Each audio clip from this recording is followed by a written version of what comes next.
So on the occasion of the GetD conference, the Get Decentralized, I'm glad that you guys could come together. There's a bunch of folks that were at the conference and a bunch of folks that weren't, and this is terrific. Welcome to, how many people have never been to the Internet Archive? Excellent, welcome. So I'll give sort of a general idea of like, where the heck are you? In the land of the internet, which is innately distributed in the World Wide Web that has servers all over the world, what we decided was we really wanted to centralize it all again and put it here. So in the centralization of the internet, you're kind of looking at it. In fact, if you crane your heads back, the machines in the back over there are parts of the server cluster that are the Internet Archive. So that's about 5 petabytes of data. It goes megabytes, gigabytes, terabytes, petabytes. A lot. So that's 5 petabytes of the 20 petabytes of the primary copy of the Internet Archive. We have another copy in Richmond, California, in Redwood City, and a partial copy in Amsterdam, and a partial copy in Alexandria, Egypt. Really, which is kind of cool. But it's sort of like, well, after we've figured out how to go and spread this stuff all out, sort of bringing it all back together again doesn't make any sense, especially if you go to a conference full of very, very smart people trying to figure out how to make the internet even more distributed. In the sense that try to make it so that there's no central points of control, that if you take out any particular pieces of hardware, that the thing continues to work. You don't lose websites, you don't lose the DNS, there aren't central places for spying, there aren't central places for cutting off things like all of China from the whole Internet Archive or the New York Times. How do you go and have a resilient, reliable system that also is private so you could read websites without being spied on? And how can you make this work and still have the completely fun internet that we have? And I'd say that the group that came together today was a fine, wonderful amalgam of very different points of view on how this could come about. So anyway, that's it was a pleasure today, and it goes on again tomorrow. So tonight I'm going to stop talking really soon.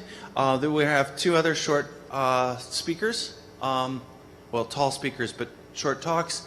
But I thought I'd give a little bit more about idea what the Internet Archive is, and then after we have our talks here, we'll go back downstairs, small celebration, and I'll give anybody a tour around the place that would like it. But the Internet Archive is a nonprofit library. The idea is to try to provide universal access to all knowledge. All books, all music, all software, all video, all web pages ever created by humans, we would like to be able to make it so that anybody that has an interest in anything can have access to it. That's sort of the technological opportunity of our time. And it turns out that it's actually small enough and manageable enough by computer standards to do it. But it does require working together to go and build something like this. And that's the reason why I sort of threw my hat into trying to get this World Wide Web thing to work. But there were some pieces missing, like the reliability aspect. So we built this Internet Archive starting about 20 years ago to go and archive the World Wide Web. Then we started archiving television, so we're doing a lot of television. And then books, about 1,000 books a day, movies, music, that kind of thing. We bought this building because it matched our logo. So that was our logo for 15 years.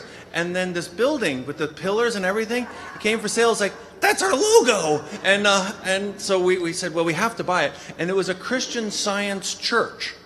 So Christian Science is not Scientology. Christian Science is a late 1800s Boston-based religion by a woman. Yeah. And it's actually a very intellectual tradition. And we thought, oh, okay, well, we'll buy this place, flatten the floor, and make it into a library.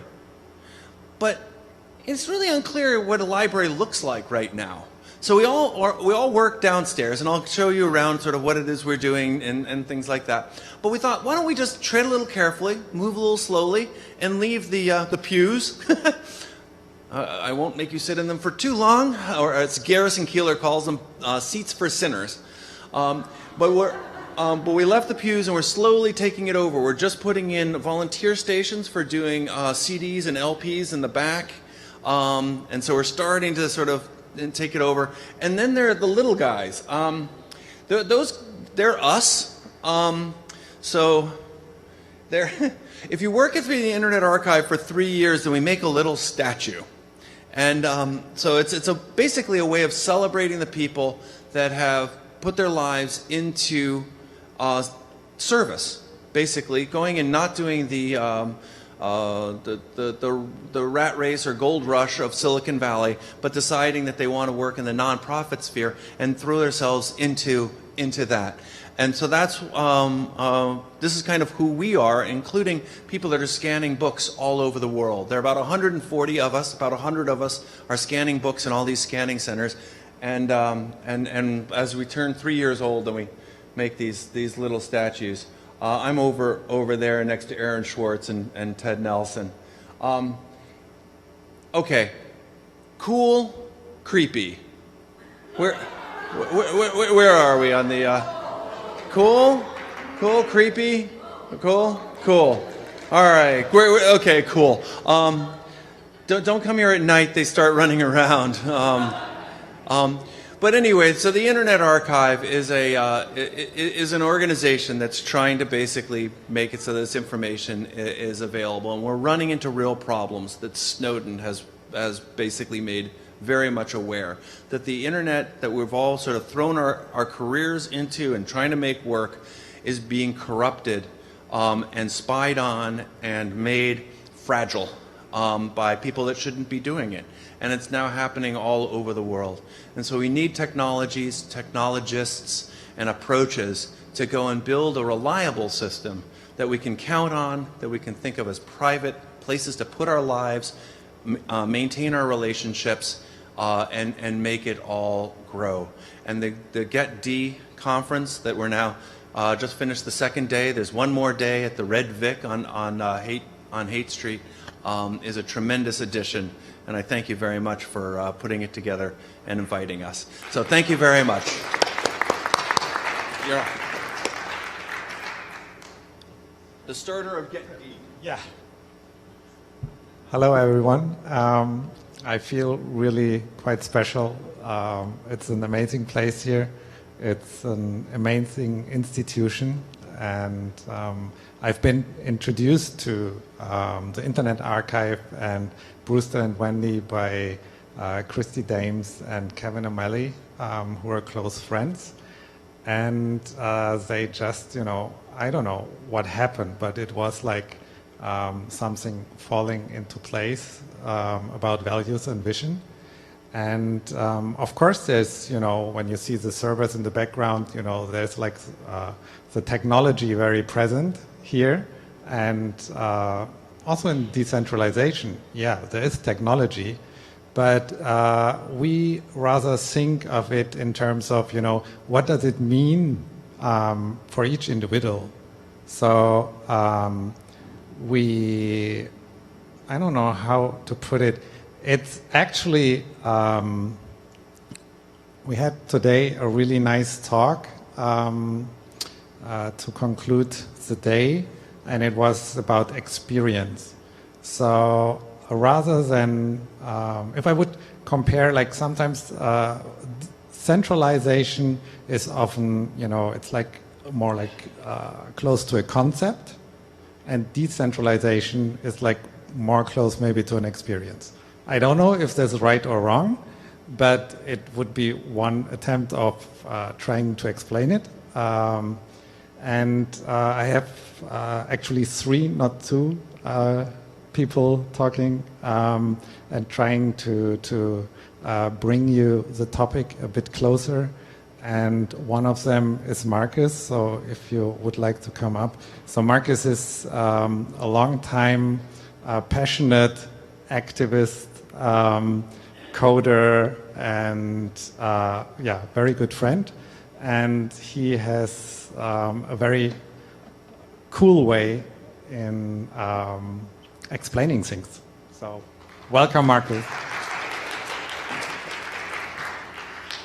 Thank you. Hello. This is really an amazing place. I've heard nice things about it, but I've never been here. It's quite fascinating, and it's of course a good example of how centralization can have some very good effects and can be used for very, very good things. But in general, I think we agree that the balance on the internet is a little bit wrong, and that we should move towards a more decentralized system. So that's the community that we are a part of, right? There are many different projects, people now trying to figure out how to re-decentralize the internet. And I like what Brewster said today at the GETD event about Lawrence Lessig and code is law.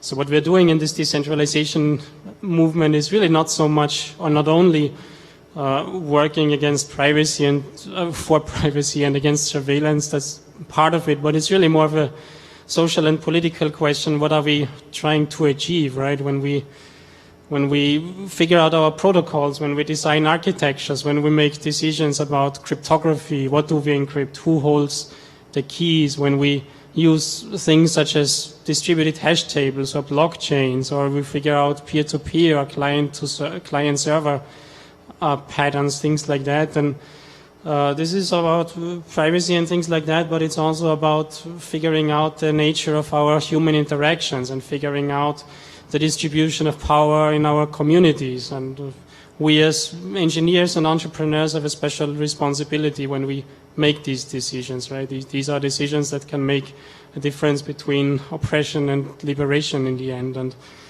people who built Facebook and Google, they maybe never asked themselves these questions. I've been here in California in the startup scene several times, and the startup community is the same in my country, Austria, as well. Usually you go there and people, the question they ask is, how many users do you have? How many users signed up with you last month? How many clicks do you have? Right? These are the questions that they ask, and not so much how do we use the technology to build a better society. And I mean, now in this movement, in the decentralization movement, there are so many initiatives and projects to choose from.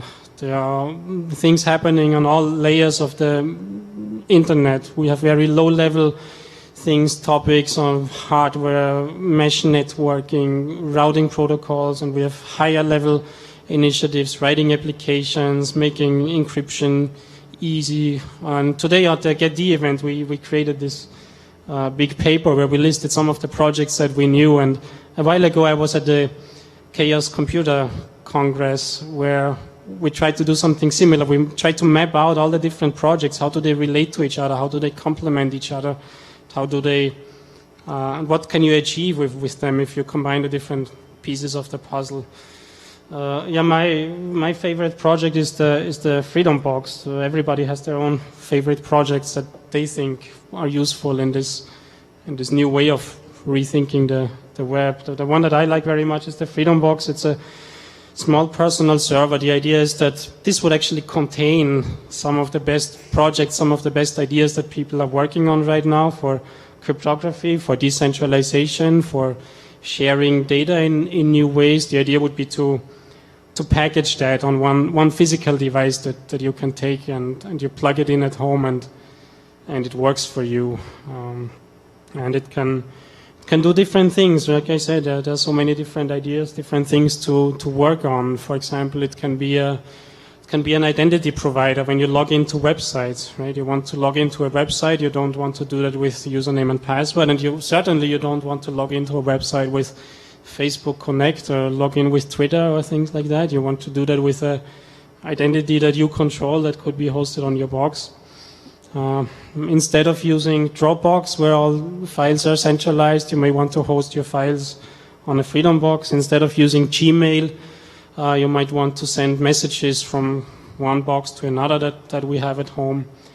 And there are other ideas. Maybe the biggest question or the most interesting function that a box like that can potentially have, that we tried to demonstrate today, was that this would actually contain your personal information, profile data, your digital self in a way. And then with software such as the one that Yolocom is working on, you could try to visualize that, and you can try to think of online identities and online personal data as a graph that is inherently distributed. So you could imagine me having a box at home where I store information about myself, and other people my friends could also have a box at home and store their part of the graph, their own part of their own identity physically within their own home, basically, rather than in the cloud. And then with the right software, you can make connections, and you can find new ways of interacting and linking information in a way that is not controlled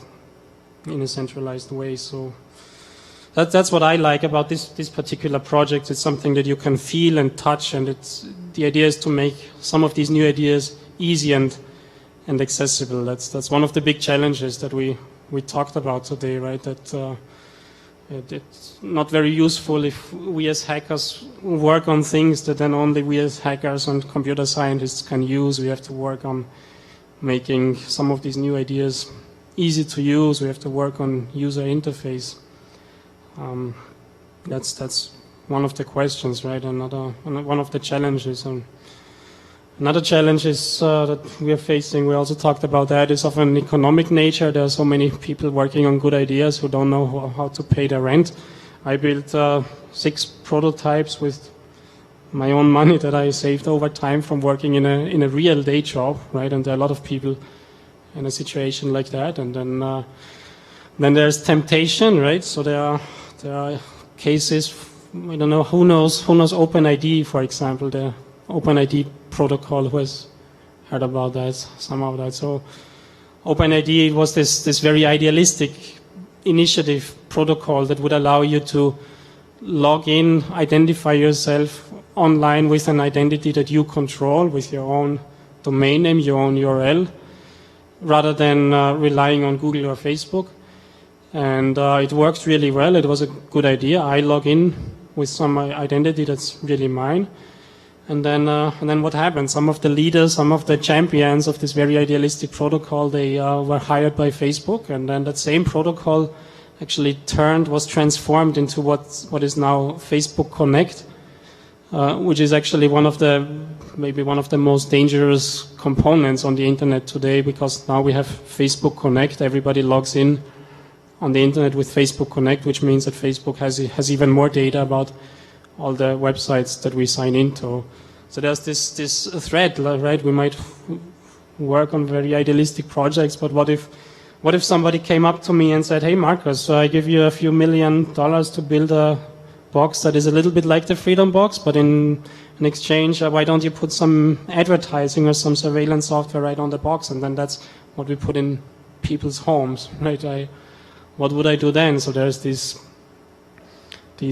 challenges, but there's not just temptation. There's also something which is maybe bigger than that, which is idealism and ideas. So in this decentralization movement, there are some really amazing people. There are people who are working on this not for the money. There is, I don't know, Nadim Kobeisi. He's a hacker from Lebanon. One day he started working on a project called CryptoCat, which makes peer-to-peer instant messaging really easy. It's encrypted, it's secure, and he just worked on that because he thought it was cool, right? He didn't have a business plan, or he didn't have investors or anything like that. It was just a cool thing to do that, and that's also what brings us together, right? I know more people like that. Michiel de Jong, he's someone I admire very much. He started a project called Unhosted, which is about the idea that you should be able to use web applications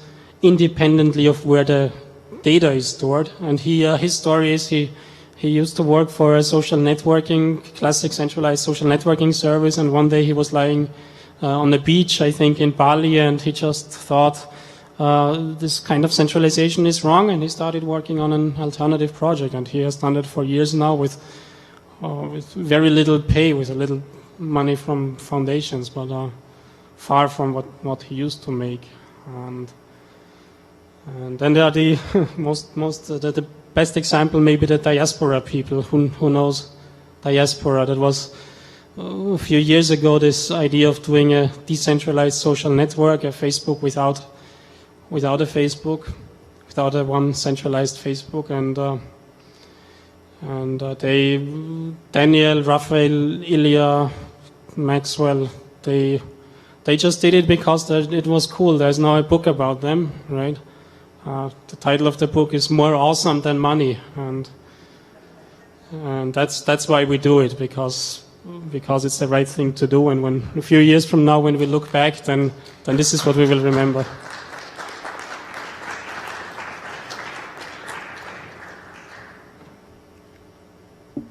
Thank you so much, Markus.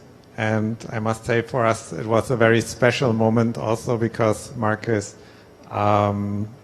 gave us as a gift our first YOLOCOM Freedom Box, and we installed also the first server on it, and it worked. Yeah, so great. So there's decentralization, and there's another thing that you might have heard of already, Internet of Things. Like, you know, for whom is this? Like, you have heard about Internet of Things?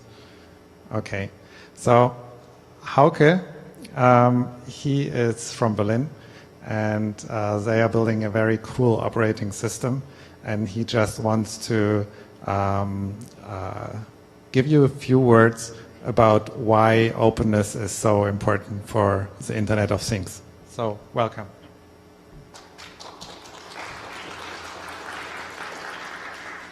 Yeah, hello, I'm Hauke. I'm from the Riot team. I'm one of the core developers. And sorry, can you hear me good? One of the core developers and core team members of Riot. So what is Riot? Riot is an operating system for the Internet of Things. And when you think about the Internet of Things, everybody knows the Internet. It consists of servers and desktop computers and workstations. And nowadays, of course, laptop, cell phones and tablets and so on. But now we have the situation that we have these things. So it's mostly constrained embedded devices, mostly just have memory in the terms of kilobytes, not gigabytes of memory. So we have new problems. Now we want to connect all these small devices to the Internet, which means they have to talk about the same protocols than the Internet does. And so we have the dilemma that the normal operating systems we are using, like Linux and macOS, they just don't fit on these devices. They don't run there.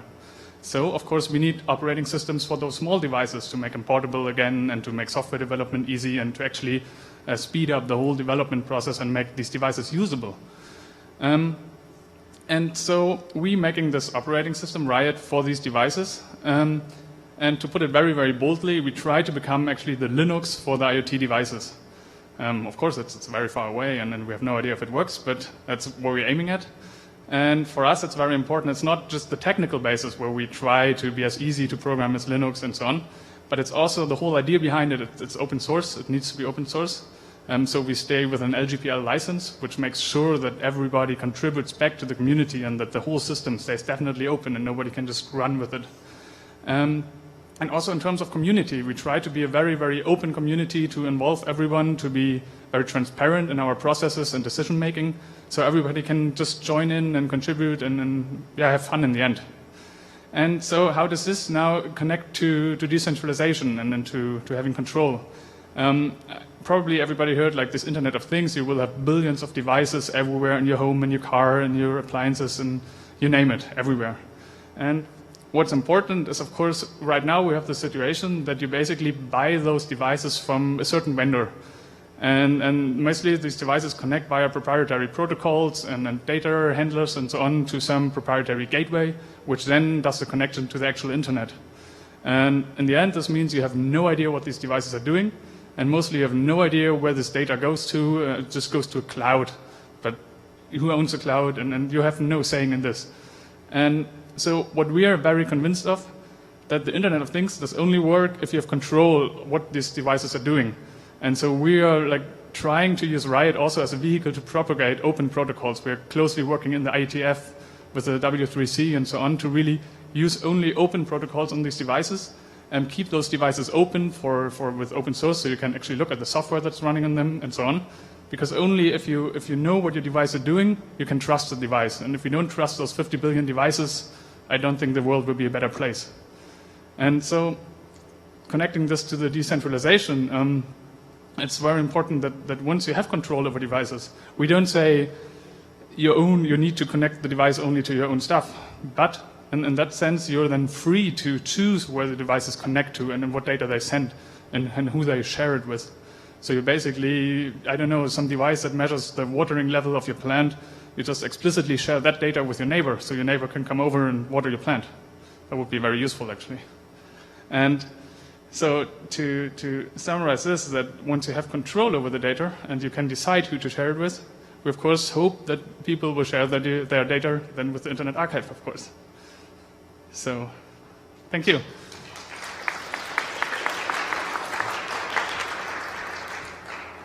Thank you, Hauke. So that's Internet of Things. And I think the technology, what it really should do is, well, it should connect us, but with what? So there's this book from What Technology Wants from, say the name, Kahle. Kevin Kahle, exactly. So I think it's a super interesting book, but I must say I don't necessarily agree with it because I don't see myself or anyone else, in the means like to be a part of technology. I rather see technology as a means to help people and empower people. And this also, I would like to make this stretch, is a topic of inclusion. It's a inclusion of everyone who is not having access either to knowledge or any other type of benefits. And I would like to invite William to tell a little bit about his story and the dynamics of technology that align with inclusion. So,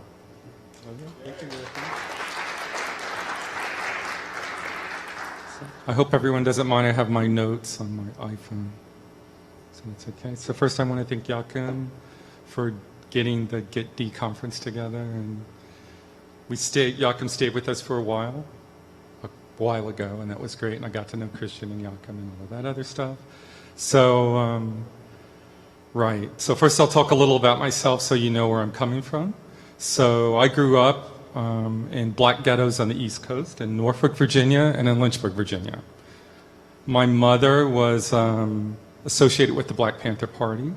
She taught at Berkeley, she taught sociology, and then she was blackballed because she was teaching Marxism in her class, which you need to do when you're a sociology teacher. So we ended up moving back to Virginia, and we spun into poverty. My father is a black AME minister, and my grandmother was one of the first women in radio. So she was a black woman that was one of the first women in media. And oftentimes people get confused a bit because of the hue of my skin, and are you black, and this kind of thing. So I want to talk about that too, because that even leads into notions of America. What is America? What is decentralization? What is centralization? And what is inclusion? So my grandmother on my mother's side was a domestic, a maid, that worked in a British banker's home.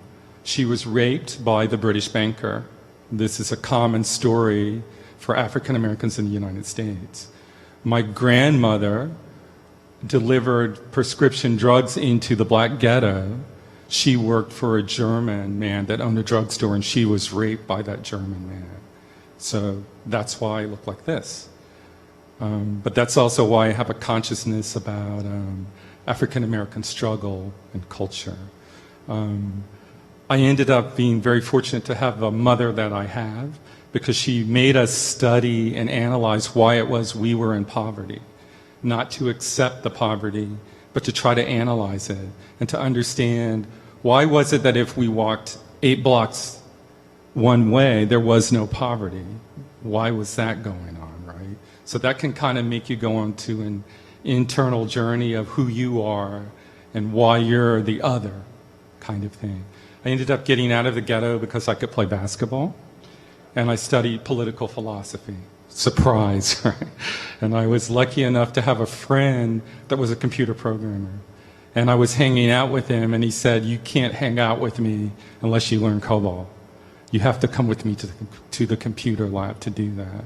And that was a wonderful thing, because I started to understand that you could make change with computers. There was a possibility to make change, and that you didn't have to ask anyone for permission to make anything. You could write the code and make the stuff, right? So that was kind of a wonderful journey. I guess because of my background, and I was going to use the word dispossessed to describe my background, but that's too empowering to people that are in the status quo, so I'm not going to do that. I'm going to say that I was part of Black culture that has many things, and one of the strongest things is community. Coming from that culture and getting into technology, I'm a little bit suspect of movements that do not include diversity in culture, right? So, and I guess what I'm going to preface this is say that I think that decentralization has a lot of possibilities. So that's my preface to questions that I'm going to ask about it, right? One of the things that I think that we shouldn't forget is that the founding fathers of the United States were, in a sense, decentralizers, right? They broke away from the centralized power that was England. And they came here and set up a new decentralized forum, right? And they talked about the sovereign individual, just like I hear the decentralized people talk about the sovereign individual, right? So we have the same talk of the sovereign individual. And the founding fathers, of course, talked about sovereign individuals, but were slaveholders. So when we talk about sovereign individuals, for me, that's still associated with founding fathers. And do you mean what you say, right? So there's this gap of trust. Do I trust that you really mean that? And then I think we even have to go deeper and say, what does that mean? What does that mean when we say that decentralization brings about sovereign individuality and it's better? And then that makes me reflect back on the fact that during Reconstruction, it was the central government that protected Black people.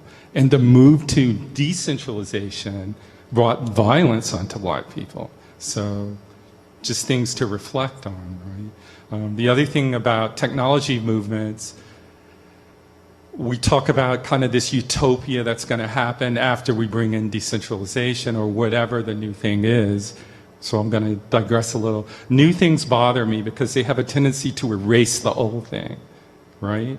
So we have this new thing, but that means that the old thing gets scrubbed out. We can start with this new thing and forget that capitalism was built on the back of Black slaves and women that worked for free, right? And I don't think that any new thing can make any change until that's addressed. And if that's not included as part of it, then I'm not going to be part of it, right? All you're doing, and there's so many scary possibilities to that, some of the things may actually reinforce status quo and not get us to a place to answer the things from the past that are in the present. Ferguson is a result of that, of the past, right? So the technology to make systemic change must recognize that. And I think otherwise, I'm not interested. It doesn't make any systemic change for me, right? So I'm challenging the decentralization movement to include this in your plans for change, right? And to bring women and people of color in from the beginning. I mean, otherwise it begins to look like the founding fathers movement, right? Which isn't going to be very trusted, right? So, and I think that if you do reach out, you'll be quite surprised. Most communities of color and women understand the power dynamic of struggle, right? If you reach out to them, they'll understand what you're trying to do, and more than likely will add things that you wouldn't have thought about because they're coming from struggle and coming from that kind of background, right? Yeah. So I don't want to digress too much. So that was an issue I wanted to talk about. I guess the thing I want to just focus on is to understand that you can't develop technologies for change without including the people in the system that you're trying to help. And that's not, for me, that's not just, we're going to invite them for a hackathon. That's not it. They have to be fully embedded in the entire process. And you actually have to be in a position where you're willing to give up the power of the founder, right? And say, okay, I'm doing this for all. I'm doing this for the commons, and it's not about me. I hear people say that, but then I look around and I'm like, it's the same guy showing up to the conference. Every time. There's no woman, there's no person of color, every time, right? We'll talk about, the coin. I'm like, but what's that going to do? So I was a little boy that had to get 30 gallons of water a day because our water was cut off. 30 gallons of water for a family of 8 in plastic milk jugs. A Bitcoin wouldn't make a difference for me, right? Not really. So I think you're going to have to bring those discussions in to make the change. The positive is I think that the decentralization movement can do it, right? I think that that's a possibility. So I'm just going to end on a hopeful note that I think the people involved, I've spoken to most of them, and I believe that they can make the change and understand the systems that exist that need to be touched. So that's it for me.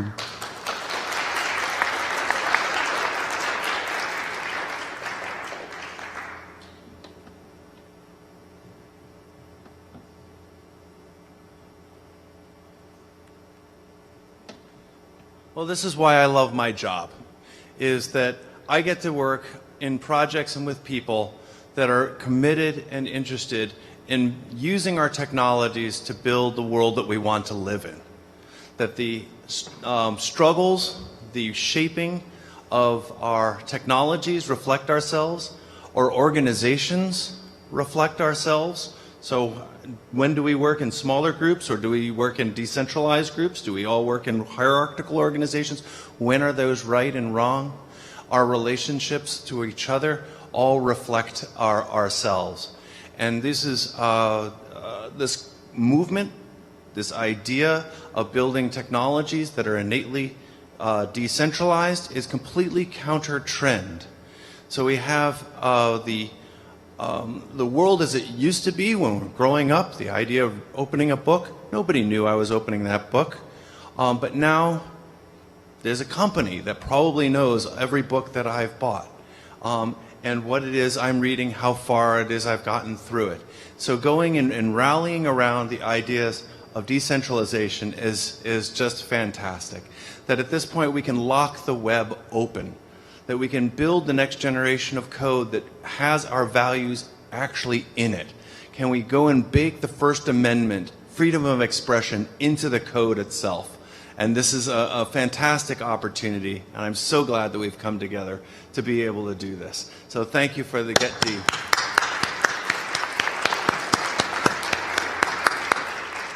And there's one more thing that we have to do. There's somebody that's had a birthday today, and she helped organize this particular conference. And so I would like to invite up, Christy, you have to come up here, and we're going to embarrass you. Come on.